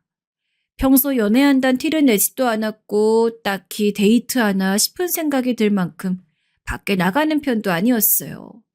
남자친구 이야기를 갑자기 하길래 이것저것 물어보니까 사귄 지 벌써 4년이라고 하더라고요. 딸아이가 당시 25살이었는데 남자친구 되는 사람은 딸아이보다 한 살이 더 많았으며 같은 학과 선배라고 했습니다. 1년 정도는 단순한 선후배 사이로 잘 알아보다 그 1년이 지나고 나서 이성적인 호감이 생겨 사귀었다는데 학교에서도 둘이 사귀는 걸 아는 사람들이 거의 없었을 정도로 비밀스럽게 연애를 했나 보더라고요. 정말 결혼하고 싶은 거면 당장 뭐 어떻게 할 거 아니더라도 엄마랑 아빠한테 소개 한번 해줘. 미리 인사하면 좋잖아. 일단 구체적으로 결혼에 대한 준비를 하는 게 아니라 하더라도 딸아이가 결혼까지 하고 싶다고 말한 이상 부모된 도리로서 딸아이 남자친구 한 번 안 볼 순 없었습니다. 그래서 데려오라고 했더니 딸아이는 흔쾌히 알았다고 하면서 바로 주말에 약속을 잡더군요. 솔직히 그 주말까지 전화 안 해나 일이 손에 잡히지 않았습니다. 혹시나 딸아이에 비해서 인격적으로 굉장히 별로인 남자면 어떡하나 라는 걱정이 가장 컸던 것 같아요. 가급적이면 딸아이가 원하는 대로 다 들어주고 싶지만 정말 아니다 싶으면 저희 선에서 잘라야 했으니까요. 안녕하세요. 어머님, 아버님, 정미 남자친구입니다. 하지만 딸아이 남자친구의 첫인상은 아주 괜찮았습니다. 아주 많은 대화를 나눈 것은 아니지만 한마디 한마디가 똑 부러진다는 느낌이 강했으며 일단 딸아이와 같은 대학교인 만큼 학벌도 나쁘지 않았죠. 그래, 졸업은 했고? 아니요, 군대 다녀와서 아직 졸업은 하지 못했습니다. 그러면 졸업하곤 어디로 취직을 할 예정인가? 공무원 준비를 하려고 해요. 아직 졸업 전이긴 하지만 지금부터 미리 공부를 해둬야 빨리 합격할 수 있을 것 같아서 다음 달부터 본격적으로 시험 대비를 하려고 생각 중이에요. 대화는 조심스럽게 이어나갔습니다. 아직 결혼 전이고 정미 남자친구도 얼마나 이 자리가 부담이 될까 싶어 최대한 선을 지키려 했어요. 정미 남자친구는 첫인상처럼 말하는 것도 굉장히 똑부러졌고 어딘지 모르게 자신감도 강해 보이는 아이였습니다. 여러모로 믿을 만한 구석이 많아 보이더군요. 그런데 전체적으로 나쁘지 않아 보였지만 한 가지 흠이 있었습니다. 바로 딸아이 남자친구가 홀어머니 밑에서 자라 그렇게 여유롭게 살아오지 못했더라고요. 물론 가난한 것이 잘못은 아니지만 편견이라면 편견일지 몰라도 보통 금전적으로 많이 부족한 상황에서 살아오다 보면 잘 살아온 사람과 이야기할 때 경제관념에서 차이가 있을 수 있고 여러 가지 부정적인 예상들이 조금 들더라고요. 하지만 자식 이기는 부모 없다고 하잖아요. 남자친구 곁에서 내내 그 얼굴만을 바라보고 있는 딸아이를 보자니 금전적으로 부족한 건 저희 집이 채우면 되겠다는 식으로 생각을 하게 되었습니다. 정미 남자친구는 성격도 무척 싹싹했습니다. 한번 저희 집에 들른 이후로 몇 번 같이 식사를 하게 되었는데 그때마다 저희 안부도 먼저 챙겨주고 건강식품 같은 것들도 들고 와서 하나를 안겨주더라고요. 젊은 사람이 무슨 돈이 있다고 이런 거 해주지 않아도 된다고 손살에 쳤지만 그래도 내심 기분은 썩 괜찮았습니다. 만나면 만날수록 좋은 청년 같았고 믿음직스러웠죠. 그러던 어느 날 저와 단둘이 술을 마시다 처음으로 물어보았던 것 같습니다. 우리 정미 남자친구는 나중에 정미랑 결혼할 생각도 있는지 궁금하네. 당연히 있습니다, 아버님. 정미랑 처음 사귀었을 때부터 전 정미랑 나중에 꼭 결혼까지 하고 싶다고 생각했어요. 아버님 입장에선 단순히 젊은이의 치기 어린 이야기로 생각하실 수도 있다는 것 잘 압니다. 하지만 저 정말 정미에게 진심입니다. 제가 공무원 합격하고 나면 정미에게 프로포즈할 생각도 하고 있어요. 그저 감이지만 저렇게 말하는 그 눈빛은 어쩐지 진심이 가득해 보였어요. 어쩐지 더 믿음이 가더라고요. 저는 무엇보다 정미와 결혼할 사람이라면 아직 교제 중이라 할지라도 어느 정도 진심을 가지고 딸을 만나는지가 중요했습니다. 그렇잖아요. 장난삼아 딸을 만나거나 한다면 나중에 딸이 상처를 받을지도 모르니까요. 하지만 당당하게 저런 말을 내뱉는 정미 남자친구를 보며 전 아내와 함께 그때부터 딸아이의 결혼을 제대로 준비하는 게 낫겠다는 판단을 했습니다. 아예 딸아이 남자친구를 예비 사위처럼 생각하기로 한 거죠. 그 무엇보다도 딸아이의 행복을 바랬기 때문입니다. 저는 딸아이와 여러 가지 이야기를 나누게 되었어요. 딸아이가 조심스레 저희에게 먼저 꺼낸 말은 동거였습니다. 엄마, 아빠, 나 사실 그 사람이랑 먼저 살아보고 싶어요. 결혼 전에 먼저 산다고? 아이, 그게 무슨 말이냐? 나중에 결혼하고 나면 생각보다 서로 맞지 않아서 후회를 할 수도 있고, 그러니 결혼하기 전에 미리 동거한다는 개념으로 생각하며 함께 살아보는 것도 좋을 것 같아요. 유독 우리나라에서만 안 좋게 보는 시선들이 있지만 외국에서는 많이들 그렇게 하잖아요. 엄마 아빠만 괜찮으면 나는 그렇게 하고 싶어요. 처음엔 아내도 저도 당황스러움을 감출 수 없었어요. 아무리 세상이 변했다 해도 결혼도 안 한 여자가 남자와 같이 산다니 생각이 많이 필요했어요. 그런데 아내와 함께 상의를 하다 보니 그것도 나쁘지 않겠다는 결론으로 나아갔습니다. 여보, 나는 정미 말도 옳다고 생각해요. 처음에야 놀랐지만 결혼이랑 연애랑은 다르잖아요. 정미도 미리 경험해보고 판단하는 게 낫지 않을까요? 우리도 나중에 이혼한다 어쩐다 말 듣는 것보다 이렇게라도 애가 경험하고 알게 하는 게 나을 것 같아요. 아내가 먼저 저를 부추기고 설득하니 그땐 완전히 넘어갔죠. 그래서 딸아이 이름으로 빌라 하나를 얻어줬습니다. 이왕 해주는 거 너무 조그마한 집은 그럴 것 같아 꽤 괜찮은 곳으로 얻어주었어요.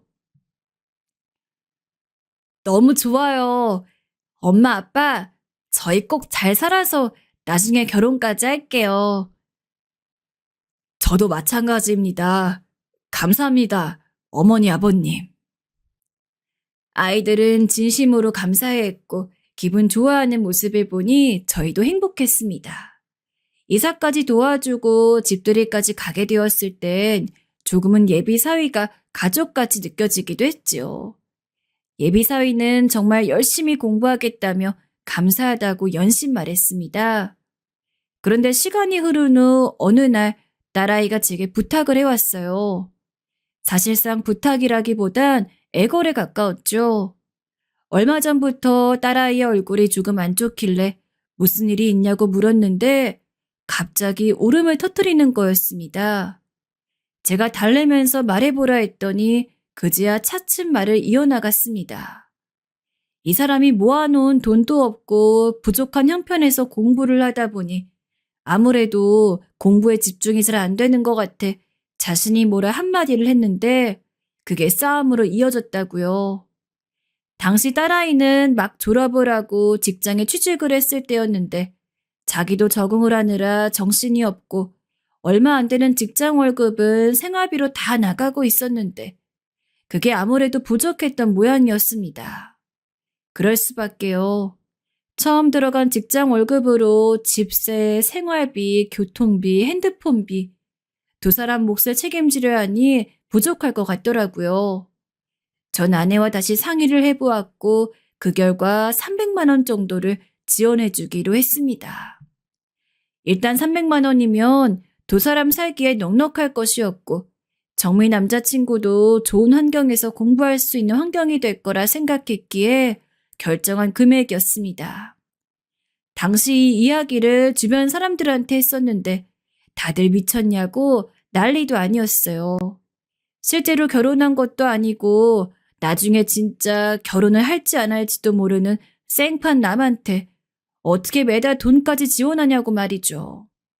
물론 그런 생각을 안 해본 것도 아닙니다.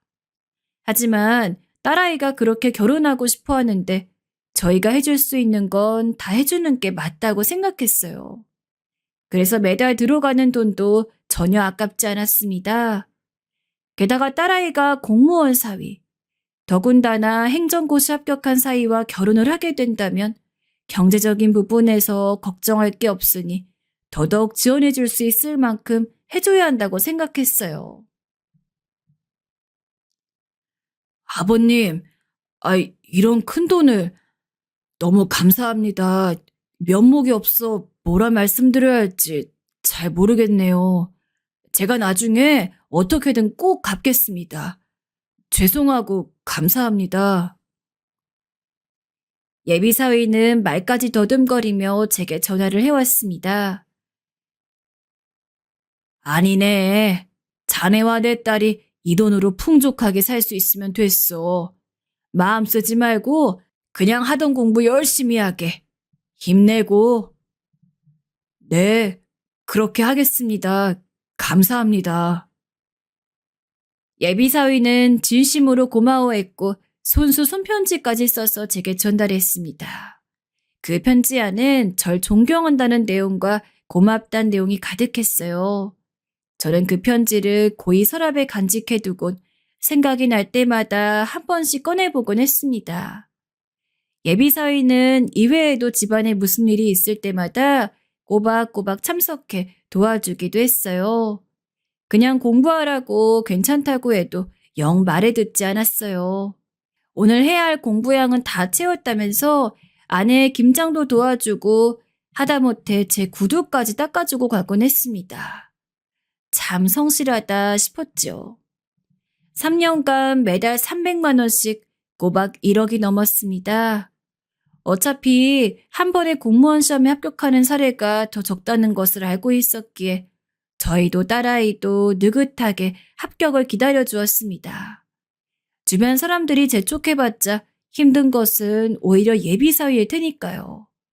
공부하느라 바쁠 텐데 예비사위는 저희가 뒷바라지를 해주는 중에 꼬박꼬박 저희에게 연락을 따로 해왔어요.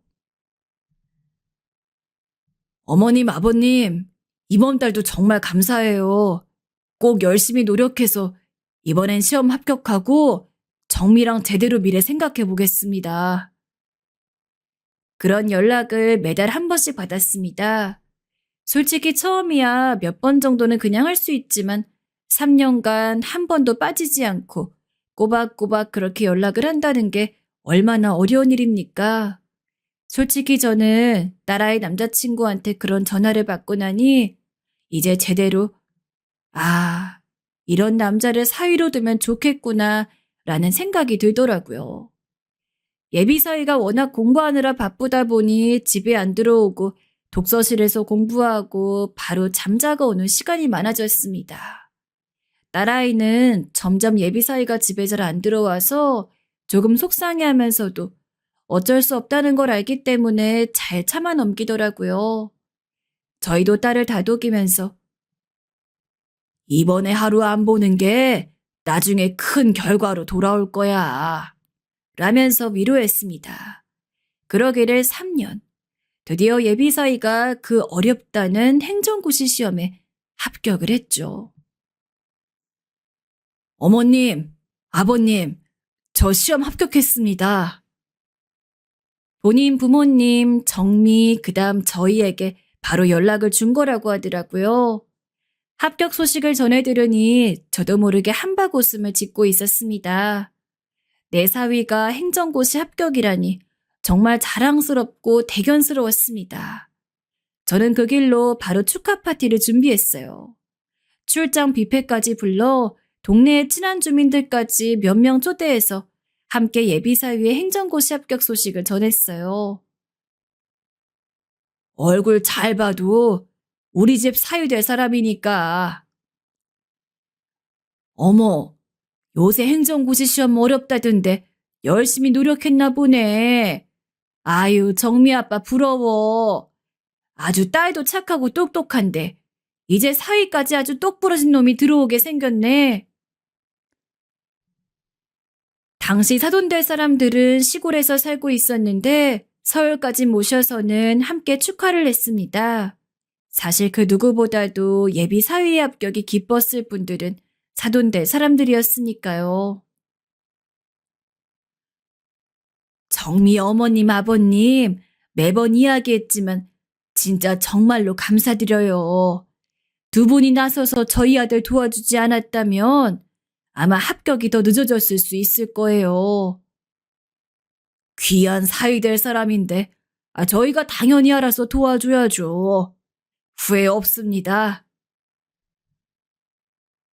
그날 정말 축배를 잔뜩 들고 밤늦게까지 예비사위의 공무원 합격 이야기로 대화를 나누다가 잠이 들었습니다. 예비사돈 어른들은 다음날 다시 사는 곳으로 돌아가고 저희 가족과 예비사위는 앞으로 어떻게 해나갈지에 대해 진지하게 이야기를 나누었죠. 일단 제가 공무원에 합격한 건 맞지만 당장 발령이 되는 게 아니기 때문에 결혼은 적어도 발령받고 진행하는 게 좋을 것 같아요. 만약에 결혼 준비하는 중에 발령이 나면 이래저래 신경도 많이 써야 될 것 같고 집도 그렇고요. 그래, 우리도 그게 나은 것 같네. 그러면 그 이야기는 정미랑 둘이 한번 잘 이야기 나눠보고 나중에 자네가 발령받고 나면 그때 본격적으로 결혼 이야기해보지. 그러고서 몇 개월간 둘은 평소같이 잘 만났습니다. 딸아이는 한참 시험 준비 때문에 자주 못 만났던 것에 대한 한이라도 풀듯 매일같이 예비사위와 데이트를 즐기러 나갔고 저희는 편한 마음으로 하루빨리 예비사위가 공무원으로 정식 발령이 나서 제대로 결혼 준비를 할 수 있기를 바라고 있었어요. 당연한 이야기지만 결혼 자체에 대한 의심은 한치도 하지 않았습니다. 그런데 어느 날부터인가 딸아이가 너무 이상하게 굴더라고요. 평소 웃음도 많고 집에 있을 때면 먼저 전화 안을 찾아서 애교도 부리고 하는 그런 살가운 딸이었는데 갑자기 방 밖을 나오려 하지도 않고 좀 이야기를 나누려고 하면 피곤하다면서 자로 들어가기 일쑤였습니다. 조금 늦은 사춘기가 왔나 보다 싶어서 정말 힘든 일이면 알아서 저희에게 이야기를 해줄 것이라 믿고 지켜보고 있었어요. 정미야, 아빠랑 엄마랑 이야기 좀 하자. 응? 별로 이야기하고 싶지 않아요. 하지만 딸아이의 상황이 악화되어 가자 먼저 얘기를 꺼낼 수밖에 없었습니다. 게다가 처음 그렇게 우울하게 구는 시점부터 지금껏 예비사위 이야기를 단 한 번도 꺼내지 않았다는 게 문득 이상하다는 생각이 들더라고요. 그래서 하루는 밥 먹고 들어가려는 딸을 붙잡고서 사정사정을 했습니다. 제발 이야기 좀 해달라고요. 알고 봤더니 그놈이 발령을 받자마자 딸아이한테 헤어지자고 통보를 했나 봅니다. 딸아이는 계속해서 전화도 걸고 그놈이 발령받았던 센터에도 찾아와 봤지만 마음을 돌릴 수 없었고요. 뭐? 아니, 제정신이야? 엄마, 아빠, 나 이제 어떡하면 좋아요? 나 그 사람만 바라봤는데 이제 그 사람은 날 쳐다보지도 않아요. 딸아이는 거의 오열하다시피 우리 앞에서 엉엉 울었습니다. 가슴이 찢어질 듯 아팠습니다. 저희 입장에서 얼마나 어이가 없겠습니까? 애초에 당연히 결혼을 전제로 하였기에 그렇게 오랜 시간 동안 뒷바라지를 해주던 거였고 그놈도 합격을 하고 난 뒤에 분명히 발령을 받으면 제대로 결혼에 대한 이야기를 해보겠다고 자기 입으로 말을 한 상황이었습니다. 딸아이한테 이야기를 전해듣자마자 전 바로 차를 몰고 그놈이 사는 곳에 찾아가 봤는데 세상에 저를 문전박대하더군요. 지금은 바빠서요. 나중에 찾아뵙겠습니다. 덜렁이 한마디만 남기고 문을 쾅 닫더군요. 문 열어! 당장 문 안 열어? 너무 화가 나 발로 몇 번이나 세게 두드렸지만 안에서 꼼짝도 하지 않았습니다. 정말 열이 받을 대로 받았죠. 이건 마치 눈 뜨고 코를 베인 거나 마찬가지였습니다. 딸은 딸대로 점점 병들어갔습니다. 말수가 없어진 걸 모자라 밥도 잘 먹지 않았고 어느 날은 출근을 하지 않길래 물어보니 직장을 그만두었다 하더군요.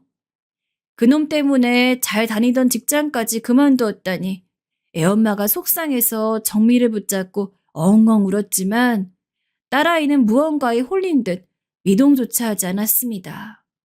딸아이의 그런 모습을 처음 보는지라 부모로서 가슴이 너무도 애렸습니다. 이봐요. 예비사돈어른 해도 해도 너무한 거 아닙니까? 아니 분명히 결혼까지 하기로 다 이야기 끝난 상황에서 이렇게 갑작스레 헤어지자고 하는 게 어디 있어요? 그놈이 전화도 안 받고 얼굴 한번 보려고 하지 않으니 제 입장에선 예비 사돈 될 사람한테 전화를 하는 수밖에 없었습니다. 정말 수십 번을 넘게 걸어 간신히 통화가 되었고 저는 전화를 받자마자 다다다 쏘아붙였어요. 애가 결혼하기 싫다는데 그러면 사랑하지도 않는 걸 억지로 결혼합니까? 도와주신 건 잘 아는데 그건 좀 아니죠. 뭐라고요? 지금 말 다 하셨습니까? 뒷목이 당겼습니다. 저희 부부한테 거의 절까지 할 기세로 고맙다고 했던 사람이 자기 아들 공무원 되자마자 입 싹 씻고서 이런 식으로 뻔뻔하게 나온다는 게 믿기지가 않기도 했어요. 애초에 당신 아들 공무원 된 거 우리 정미랑 만나고 있었기 때문입니다. 정미 남자친구가 아니었음, 그리고 결혼까지 하기로 약속한 게 아니었으면 저희가 미쳤다고 생판 남한테 매달 300씩 꼬박꼬박 입금하며 지원했겠습니까? 애초에 그걸 전제 조건으로 이루어졌던 지원인데 지금 이렇게 나서시는 게 말이 된다고 생각해요? 나는 모르겠고 일단 우리 아들이랑 정미랑 헤어진 거 맞으니까 더 이상 찾아오거나 연락하지 않았으면 좋겠어요. 그동안 지원해준 돈이 아까운 거라면 계좌번호 문자로 보내세요. 내가 빚을 내서라도 붙여줄 테니까. 기가 막혔습니다. 돈이 적은 돈이 아니었던 것도 있지만 사실 이 문제에 돈이 뭐가 중요하겠습니까? 제 딸이 28살입니다. 20대 초반부터 만난 남자친구랑 거의 30살이 다 되어가는 날까지 사귄 겁니다. 만약에 그 과정에서 딸아이가 그놈이랑 결혼에 대한 이야기를 나누지 않았고 그놈 역시 결혼에 대해서 진지하게 생각하고 있다는 둥, 발령 나면 결혼까지 할 거라는 둥 이야기만 하지 않았어도 제 딸은 그놈보다 훨씬 더 좋은 남자 만나 어쩌면 지금 진짜 결혼을 준비하고 있을 수 있는 겁니다. 그 아까운 시간을 그런 대먹지도 않은 놈한테 쏟았다는 게 너무 한이 맺혔고 그런 놈을 좋게 보고 돈을 지원해준 저 자신도 참 한심스러웠습니다. 생각해보니 그놈이 저에게 해준 손편지며 그 모든 정성들도 다 이유가 있던 거였어요. 돈을 타내기 위한 전략이었죠. 정말이지 이기적이고 무서운 놈이었습니다. 이런 놈과 결혼하지 않아 다행이긴 싶었지만 그건 그거고 당한 건 너무도 억울했습니다. 게다가 아무리 생각해도 그렇게 갑자기 연을 끄는 게 뭔가 이상해 찾아보니까 그놈이 회계사 일을 하는 어떤 부잣집 딸이랑 결혼을 한다고 하더라고요. 이걸 알게 된 것도 딸아이를 통해서였습니다. 어느 날 말 한마디 제대로 못하고 죽만 먹으면서 살아가던 우리 딸아이가 저한테 와서 그러더라고요. 아빠, 그 사람 결혼한대요. 딸아이가 핸드폰으로 보여준 사진에는 그놈과 낯선 여자의 이름이 적힌 청첩장이 있었습니다. 두 눈을 뜨고 보고도 믿을 수가 없었어요. 아는 이게 대체 일이냐며 바닥을 쳐댔고 전 기가 차서 말도 나오지 않았어요. 딱 봐도 견적이 나왔습니다. 제 딸한테 빌붙어서 저희 돈으로 자기 신분 상승하고 그 목적을 이루자마자 더 나은 조건의 여자랑 결혼을 하는 거였겠죠. 자식 가진 부모시라면 제 심정이 얼마나 절망스러운지 잘 아실 겁니다. 딸아이는 하루하루 메말라가고 있는데 그놈은 분명 반질반질한 얼굴로 새로운 여자랑 알콩달콩 결혼 준비를 하고 있다는 생각에 참을 수가 없어 장문의 문자를 보냈습니다. 자네가 진짜 사람인가? 이런 식으로 나와서는 안 되지. 어떻게 그 긴 시간 동안 뒷바라지해준 정미. 그리고 우린 생각지도 않고 딱 발령이 나자마자 다른 여자를 만날 수가 있나? 그건 솔직히 처음부터 우리 정미랑 결혼할 생각 안 하고 언제든지 뒤통수 칠 마음 가지고 그렇게 알랑먹고 끼었다는 거밖에 안 되지. 너네 잘 사나 지켜볼 거다.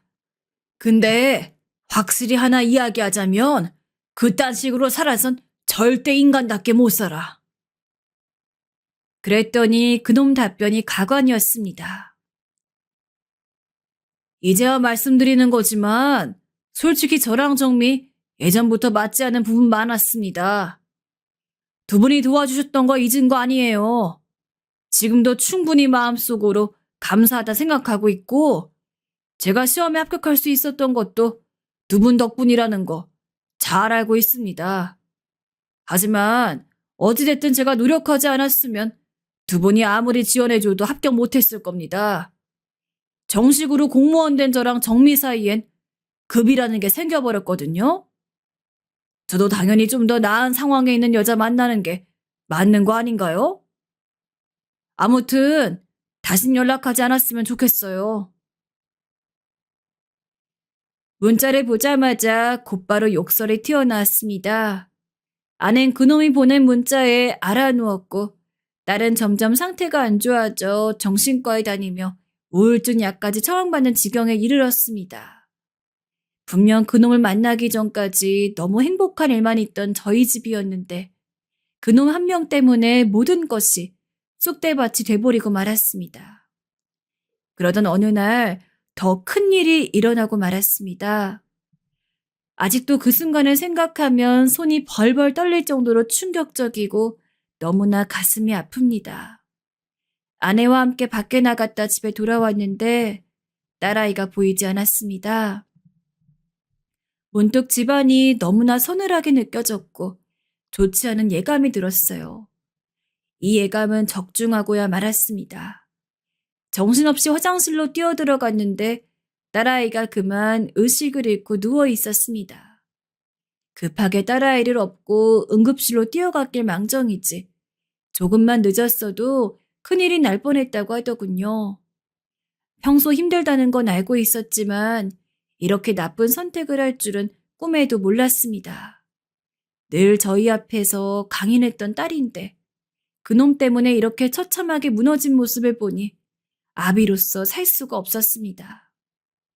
그놈은 다시 연락하지 않았으면 좋겠다 했지만 저는 절대로 이대로 넘어갈 생각이 없었습니다. 불쌍한 제 딸을 생각해서라도 이놈이 진정으로 심판을 받을 때까지 제가 할 수 있는 모든 것을 다 하기로 했어요. 그래서 일단은 일부러 화가 나는 것도 꾹꾹 참고 이놈이 결혼을 할 때까지 기다렸습니다. 그리고 그놈이 신혼여행을 다녀왔다는 소식을 듣고 나서 센터에 인터넷 민원을 썼습니다. 정확히는 정식 절차를 밟은 민원은 아니고 자유롭게 쓸 수 있는 게시판에 그놈 이름 석자를 올리면서 실태를 고발한다는 식으로 글을 썼죠. IP 차단도 정말 수십 번 당했습니다. 그래서 IP를 옮기는 프로그램까지 써가면서 작업을 했고 어떤 때는 이 나이 먹고 PC방까지 가서 글을 썼어요. 하지만 그렇게라도 하지 않으면 화가 나서 참을 수가 없었습니다. 누가 관리하는지 몰라도 글이 바로바로 지워졌는데 그래도 물량으로 승부를 하면 어느 정도는 하루 이틀 남는 글들도 있더라고요. 전 딸을 생각하며 밤낮으로 그 일을 꾸준히 해나갔습니다. 물론 거기서 멈추지 않았어요. 수소문에서 그놈이랑 결혼한 여자의 아버지 되는, 즉 그놈 장인어른의 연락처를 알아냈습니다. 결혼이 파토가 나든 파토가 나지 않든 적어도 그놈이 그냥 멀쩡한 놈이 아니라는 건 꼭 알리고 싶었어요. 갑자기 전화드려 죄송합니다. 저는 그쪽 사위 예비 장인어른이었던 사람입니다. 댁의 따님이 최근 그놈이랑 결혼을 했다고 들었는데 꼭 알려드리고 싶은 사실이 있어 예의가 아님에도 불구하고 이렇게 전화드렸습니다. 전화를 하면서 제 딸이 그놈이랑 어떻게 만났는지 그리고 결혼할 것처럼 약속해놓고 3년 동안 1억 넘게 지원받고 나서 공무원 붙자마자 다짜고짜 헤어지자고 한 것 등등 모든 이야기를 다 꺼냈습니다. 그리고 혹시나 믿지 않을까봐 딸아이와 그놈이 3년간 동거했다는 증거까지 전부 사진으로 보냈어요. 똑같이 딸아이 가진 아빠로서 적어도 사위가 그런 놈이라는 거는 아셔야 할 것 같아 연락드린 겁니다. 전혀 몰랐던 사실이네요. 연락하시기까지 많이 고민하셨을 텐데 전화 주셔 정말로 감사드려요. 결혼식을 올리긴 했는데 사정상 아직 혼인신고를 안 한 상황이거든요. 딸아이랑 진지하게 이야기해봐야겠습니다. 다행스럽게도 그쪽에서는 오히려 제가 전화를 준 것에 감사하더라고요. 게다가 혼인신고까지 안 했다니 천만다행이죠. 안 그랬으면 그 집 딸도 아무것도 모르는 상황에서 그놈이 좋은 사람인 줄 알고 평생 코 꿰이는 거였을 테니까요. 나중에 그쪽에서 연락이 와 들어보니 결국에 혼인신고 안 하고 헤어지기로 했다고 했습니다. 게다가 그 이후에도 전 지속적으로 게시판에 글을 올리면서 민원 아닌 민원을 넣었는데 그 때문인지 그놈이 공무원 품위 위반으로 경징계를 받았다더군요. 진짜 애터니가 다 빠진 기분이었습니다. 그놈도 자기 결혼 파토나고 징계까지 받은 게 저 때문인 걸 알았는지 어느 날은 집에 찾아왔습니다. 저는 그놈이 오자 일부러 딸아이와는 마주치지 않도록 밖에 나가 있게 했어요. 그놈은 절 보자마자 대뜸 무릎부터 꿇었죠. 아버님, 죄송합니다. 제가 다 잘못했습니다. 제발 글 좀 쓰지 말아주세요. 부탁드려요. 아버님 때문에 직장 생활하는 게 얼마나 힘든지 아십니까? 제가 말씀드리지 않았습니까? 저도 어쩔 수가 없었다고요. 저 좀 용서해 주십시오. 부탁드립니다. 뭐가 어쩌고 어째? 수준이 다르다는 가짜는 이유로 내 딸을 버려놓고 지금만 용서를 구하려 하면 내가 순순히 용서해 줄 거라 생각했나? 그 입 당장 다물고 돌아가게. 자네 때문에 내 딸은 스스로 세상을 등지려 했어. 자네 때문에 내 딸의 인생이, 우리 가족 인생이 다 꼬였다고. 그렇게 아무런 죄책감 없이 엉망진창으로 만들어 놓고 글 좀 쓰지 말아달란 말이 나오나?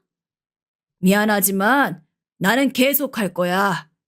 자네가 망할 때까지 더한 짓 하기 전에 돌아가게. 아버님, 죄송합니다. 정말 죄송합니다. 한 번도 아니고 그놈은 끈질기도록 계속 집을 찾아와 저보고 제발 글 좀 쓰지 말아달라면서 난리를 쳤습니다. 그래요.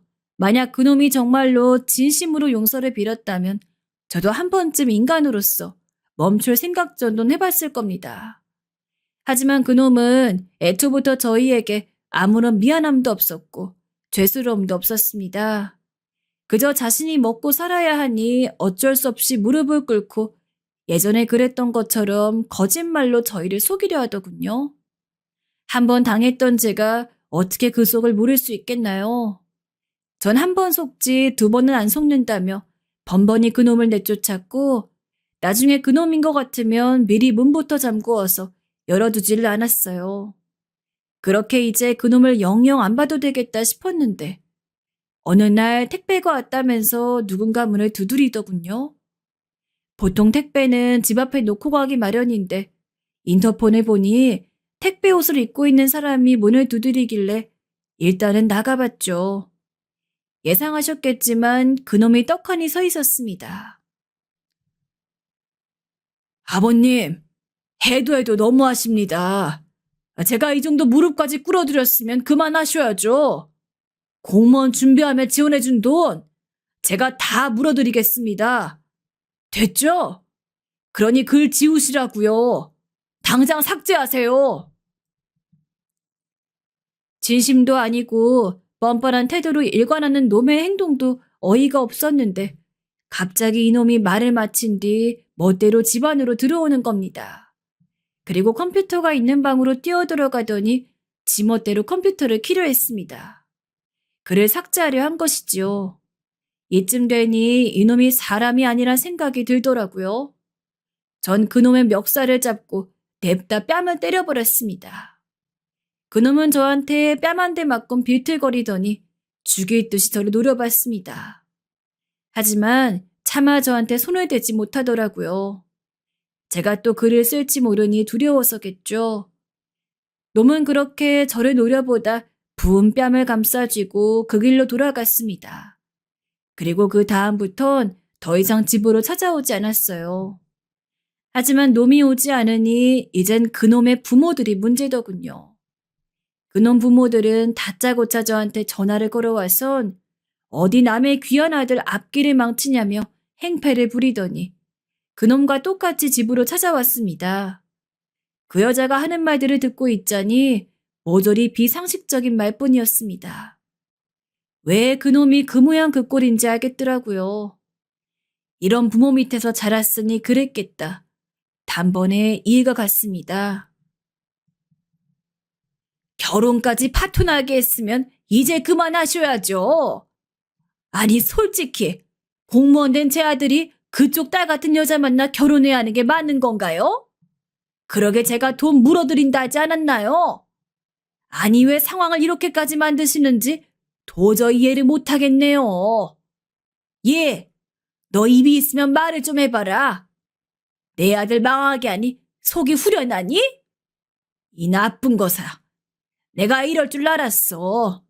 내 아들이 널 데리고 왔을 때부터 시원치 않다 했는데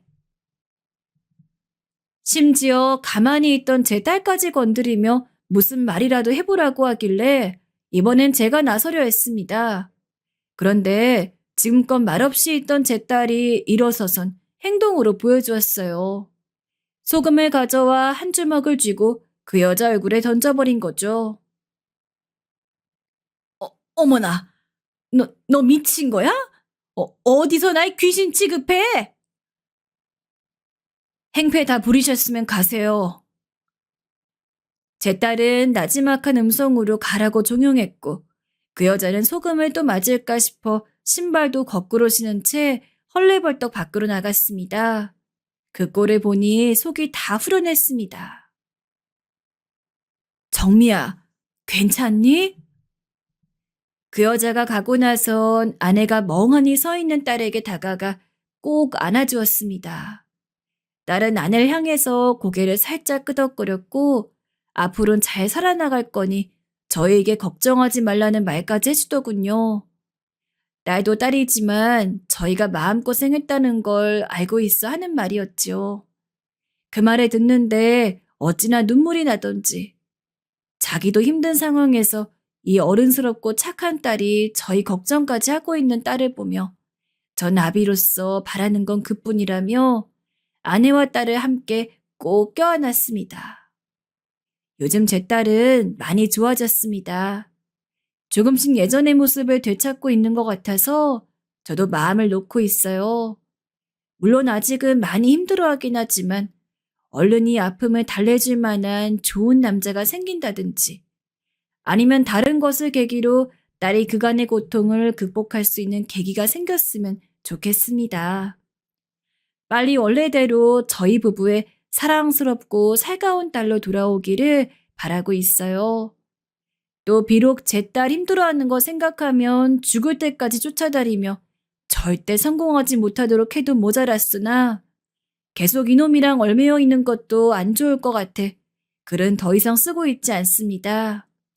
여러분도 저희 딸의 결심과 앞길을 응원해 주시면 좋겠습니다. 지금까지 제 이야기 들어주셔서 감사하고 여러분의 자식들에겐 제가 겪은 이런 허망한 일이 생기지 않았으면 합니다.